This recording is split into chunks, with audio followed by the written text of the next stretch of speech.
Hey, what's up guys? Welcome back to the channel. So it's been a while since I uploaded my last video about the Samsung Galaxy S4 because of my personal life and my other plans, and I didn't get enough time in my routine to run this channel, which is of course one of my favorite things to do, like playing with phones and comparing them against one another and stuff like that. So now I will try to upload as many videos I can for you guys. I will try to bring different smartphones from different years so you guys can enjoy the past history of the phones and the present situation. So coming back to the phone, today I got this Samsung Galaxy S3 from 2012. Luckily I got this brand new phone, which is actually a refurbished unit. It's been almost 12 years since the launch of this particular smartphone. It was the flagship smartphone from Samsung for 2012 and the successor of the Galaxy S2. So let's have a look what this Galaxy S3 offered like more than a decade ago, and how this device had a key role in making Samsung quickly successful in the smartphone market. So the Galaxy S3 was released in May 2012 with an impressive Super AMOLED display, which was almost unmatchable by any smartphone at that time, and I think that might be the biggest reason why this phone was much praised, because of this wonderful display. So first of all, speaking of the design, I like this design a lot. I mean, it is very comfortable to hold and it is very lightweight, like 133 grams. The back has a nice curve. The back cover and the frame are both nice curved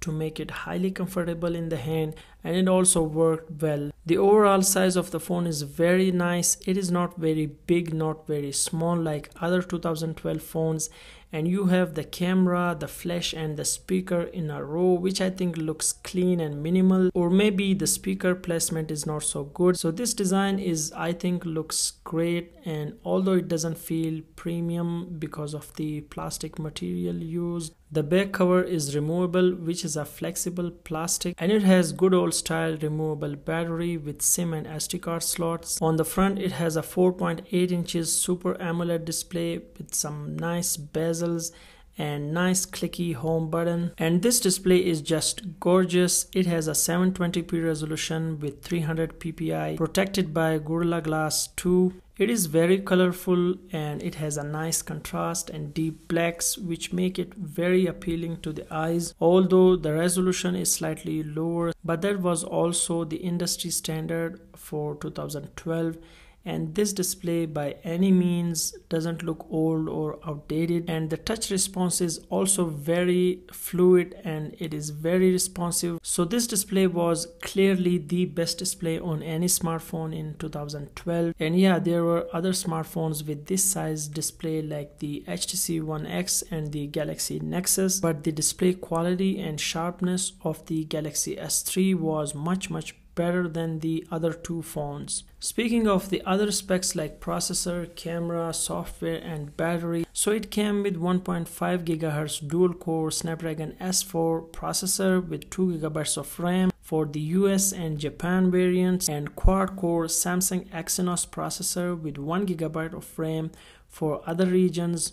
Also, the Snapdragon variants had 4G LTE as well. It was super fast and smooth in terms of speed and performance at that time, but yeah, definitely after 12 years it opens the apps very slowly, and yeah, it's still good in terms of the performance. It is still working, but it was definitely a very fast phone of its own time. Speaking of the software, so it had a very nice colorful TouchWiz UI. It came with Android 4.0 and was only upgraded to Android 4.3 Jelly Bean. So no major software upgrades from Samsung, although Samsung could have updated to at least Android 5 or 6. It can also be upgraded with custom ROMs, but officially it wasn't supported with software. So now you have the Android 4.3 on it, and it is almost completely obsolete, and there might be very few apps remaining to work on it. But after all, if someone wants to use it for any reason, then look for a custom ROM, which is easily available for this Galaxy S3. Speaking of the camera, so it has an 8 megapixel f2.6 camera with nice autofocus. I I would say it is a nice, normal, below average 2012 camera. And fun fact, it was one of the best smartphone cameras available at that time. I mean, there was no match for the picture quality and video as well. But yeah, it's more than a decade and it looks very outdated. So overall, the Galaxy S3 was a nice compact flagship phone which offered